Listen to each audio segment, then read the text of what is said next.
Hello, and in today's episode of the UK Gamers Podcast, we're going to be talking about the D&D OGL drama. Now, this is a subject you've either not heard of or are sick to death of. So for those of you sick to death, let me give you a parting gift of the words capitalism, community, and trust. So there you go, away with you.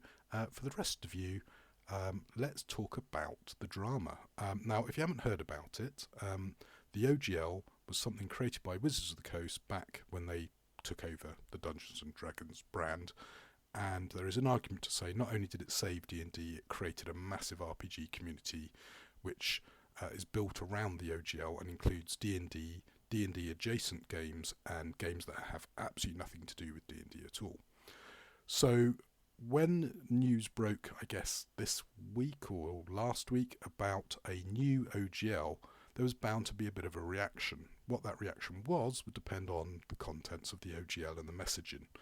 And I would say the contents of the new OGL and the messaging have been an absolute PR disaster and has caused all this drama. But before we go into that, let's cast our minds all the way back to 1974, where you had Dave and Gary get together and basically agree to produce Dungeons & Dragons. Very quickly, the wheels came off the bus. There was a disagreement between the two of them. Gary seemed to rather aggressively be attacking other creators, other RPG games, cutting out David from his royalties. That all potentially got resolved. But then Gary himself got stabbed in the back, kicked out of his own company. Lorraine Williams took over. Second edition came out. TSR aggressively went after lots of other RPG games, including Gary's new game, Dangerous Journeys.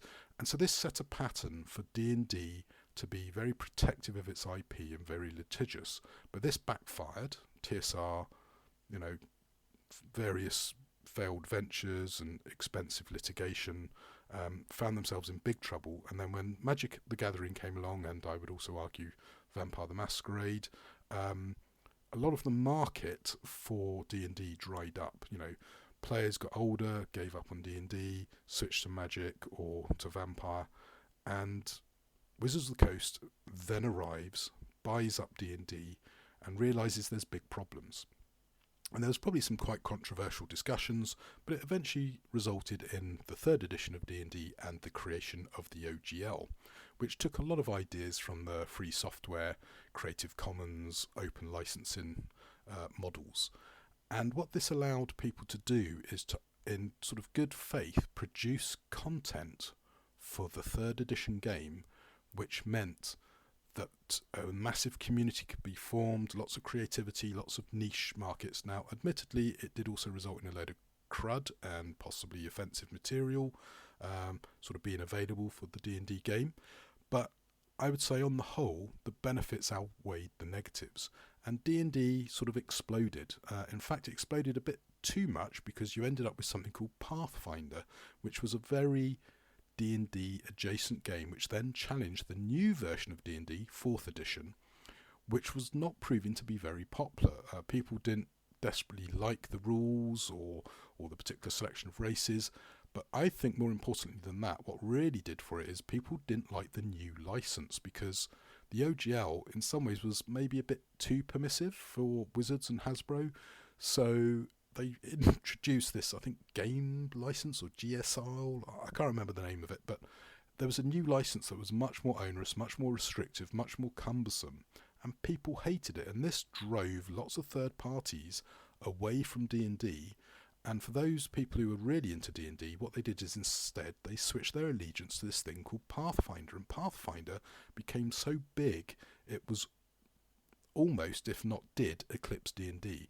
And I wasn't a big fan of second edition D&D, and I wasn't particularly keen on third or fourth either.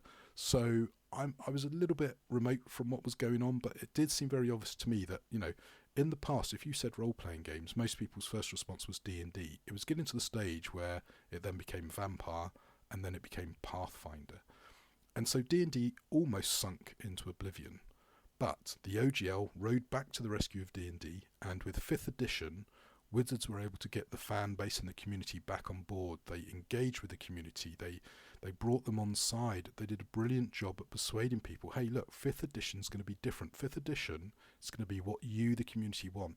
And because we're using the OGL, you can produce content for us. You can grow D&D with us. And people bought into this, and a big community has built up around the OGL. And as I say, the OGL was so good, it not only worked for D&D, it also worked for retro clones, Pathfinder, and all sorts of other bits, but it also worked for things like, I think, Mutants and Masterminds and Fate all had like OGL versions where it was a sort of a boilerplate piece of text that gave you a bit of assurance that you could produce a game that complied with a system reference document, and you would be safe from the sort of spurious litigation that TSR had engaged in, which destroyed people's lives, including TSR's and the D&D brand. And so everything's looking rosy, but started to be wobbles. There is a new version of D&D coming. You could refer to it as 6th edition. It's officially titled 1 D&D. Hasbro has bought D&D Beyond, or Beyond D&D, which is like an online subscription service, which a lot of people have signed up for because it's got lots of cool things. But where people started getting worried, and again, this is where we actually enter the story that has created the OGL drama, is that in investor meetings, Hasbro started talking about things that make people get a bit twitchy about late stage capitalism and stuff. D&D is under monetized. Dungeon masters are buying our products, but the players aren't. More of the player base need to be subscribing to D&D Beyond. Making books is not desperately profitable. We'd much rather kind of put it all behind our firewall of our subscription service.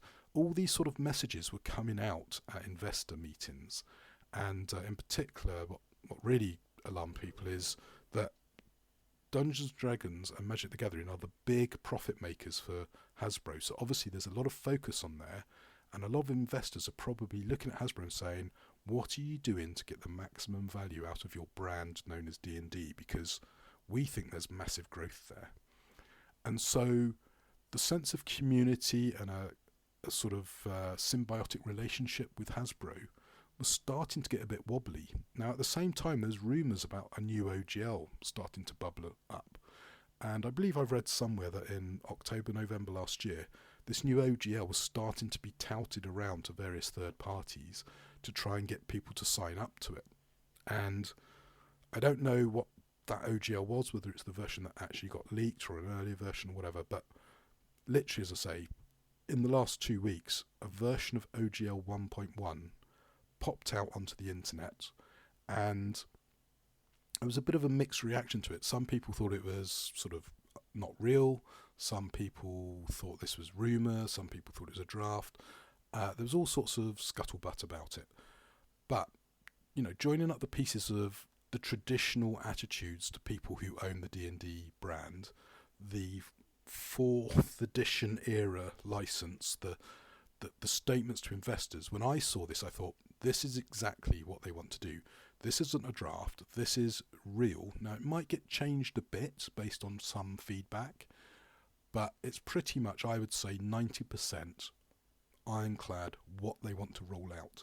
And it also became clear that this was an OGL that they wanted to release on the 12th of January, and it was going to have all sorts of onerous things, one which was to revoke OGL 1A, and anyone who wanted to be still under the OGL banner had, I think it was 30 days to sign up to the new OGL 1.1, which would be a really bad idea. There was all sorts of clauses in there about taking your property off you, and using it on their own platforms for their own purposes. I think it was anyone earning more than $750,000 would have to give them 20% of their money. Now, bear in mind, this isn't on profit, this is just on turnover, and $750,000 might sound like a pretty big figure if all you're doing is chucking out small little pamphlets every now and then, but for a lot of shall we say, slightly bigger third parties, that could be pretty bad news. And of course, the little sting in the tail is there was a clause that they could change what that figure was at any time. So in theory, you could sign up to OGL 1.1 and think, I'm not affected by this. But then literally 2 weeks later, actually, we've changed our mind. It's anyone who's made more than £750 owes us 20% of their turnover. So there was all sorts of really dodgy things in there. Now, how realistically Hasbro would invoke various clauses and all that is beside the point. And this is where we get to the community and the trust.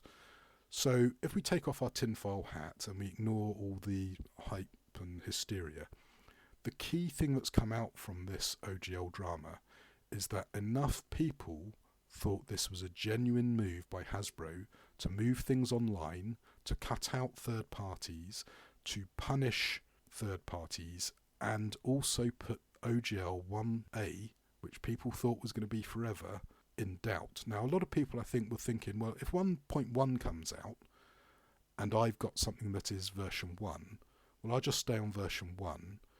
But if I want to write stuff for 1 D&D, then I recognise I have to switch to 1.1. But I'm not going to do that. I'll just stick with 5th edition. Well, that didn't seem possible because, version 1A was going to be revoked. So the whole trust with Hasbro just evaporated very, very quickly. And I think that feeds into, as I say, the big thing from this. As I say, I've seen lots of people like, I don't care. Why are people getting excited? Well, the reason you need to get excited about this is the biggest player in the marketplace making an aggressive anti-community move, and it not only impacts the big players, but it could also impact the little people. The community felt like it was under attack, and the OGL became something wasn't worth the paper it's written on. Now, I have seen some arguments that the OGL isn't worth the paper it's written on because you don't actually need it, but the reason people liked it is it was a sort of a guarantee you wouldn't get sued, because I could put out a game that is, diamonds and monetize, and it's basically D&D, but there's nothing in there that's strictly speaking copyright. That doesn't mean Hasbro couldn't slap some litigation on me and sue me into bankruptcy. And okay, I might end up in the long run winning that case if I had the money to argue it in court. But the fact of the matter is, I would get bankrupt before I could prove that I was innocent. And that's sort of what TSR was doing. So the OGL was a solution to that. So people had rallied to that cause, and that's suddenly all been torpedoed. And it also provides a very bad optics. Now, of course, it started off as all a bit of hot air and drama, but things got a bit spicy when the third parties who were potentially being asked to sign this 1.1 OGL, or would be asked to sign it but hadn't been asked yet, pretty much all came out one after the other saying, we reject the 1.1.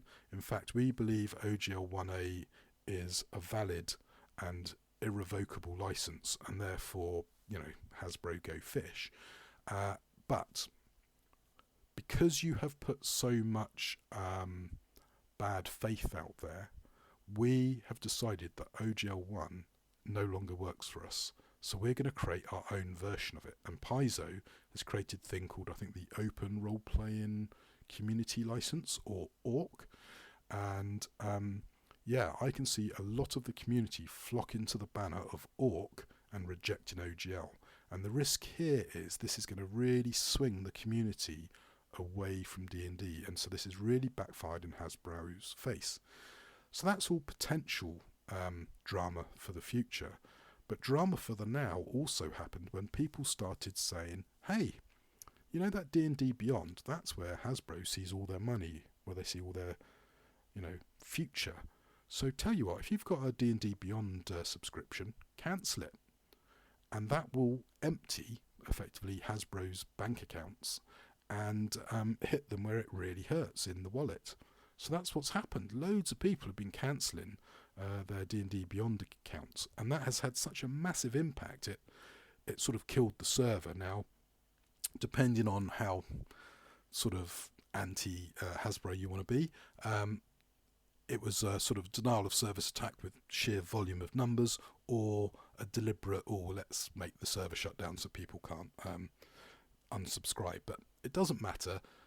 there was a significant enough volume of people that it sent a powerful message to Hasbro that their decisions that they had considered making were not popular.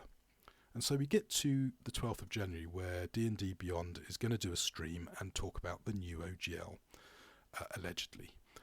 That got all cancelled, and then on the 13th they finally put out an announcement, and there's been quite a big backlash against that. A lot of people have said this is full of lies and mistruths and PR spin. And in fact, some people said, specifically, there are 5 lies, blatantly obvious lies in this statement that prove that OGL 1.1 was a genuine thing, was meant to go live on the 12th, but the community reaction means that Hasbro's had to rethink. And what worries us is they haven't been contrite enough and there's still more drama to come. And that's sort of where we are at the moment. So this has really put the community against Hasbro. It's also divided the community amongst itself, with those who are pro-Hasbro, those who are anti-Hasbro, those who don't think it's anything to worry about, those who think it's a big deal. I think it is a bit of a big deal, but what we won't know for about 6 months is how much the anger is going to keep going and how damaging this will be. Now, there is this theory of, I think it's called a Thermocline, where once you get over a certain tipping point, there's no recovery. And what we don't know is, has Hasbro crossed that threshold to the point where no matter what they do now, they will never get the community back? I would say we're close to that tipping point, but I'm not sure if we are over it. But I think with all the third parties either going Creative Commons, their own license, or a vast majority of the big players rallying around the Orc banner, I think we're in for a bit of an interesting ride. Now, I've never really been a Pathfinder player because I wasn't really into 3rd edition, but to check it out, I have actually ordered myself Pathfinder 2nd edition, see what all the fuss is about. I worry it's maybe a little bit crunchy, a little bit too, dare I say it, munchkin supporting. I'm a bit more of a rules light, sort of wing it as you go along sort of player these days. I don't really like a 600-page rulebook, so I've got the starter set, which I believe is a much more palatable set of rules and options, and doesn't require you to go to the gym to carry your rulebook around. So it'd be interesting to see what I make of Pathfinder, and it would also be interesting to see, as I say, how much of the community switches their allegiance. And again, going all the way back to the top of the show where I said capitalism, community and trust, and I think all 3 of these have come together in a perfect storm to create this drama around the OGL. It is important. It's very important if you're a D&D player or creator. Probably more important to the creators than the players, to be frank.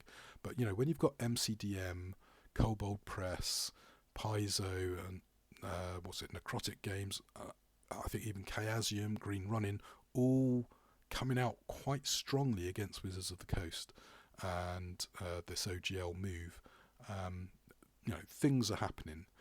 Critical Role is another key player in this.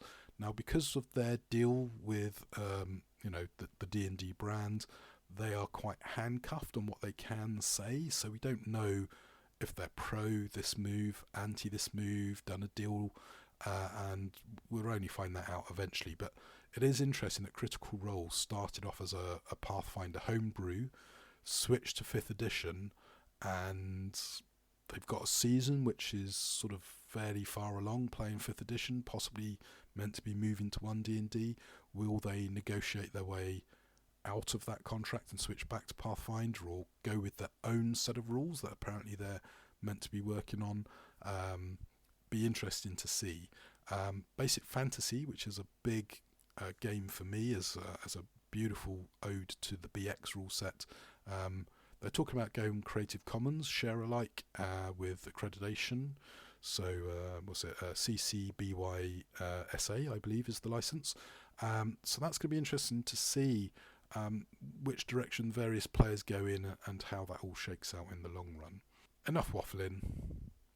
Until the next one, happy gaming.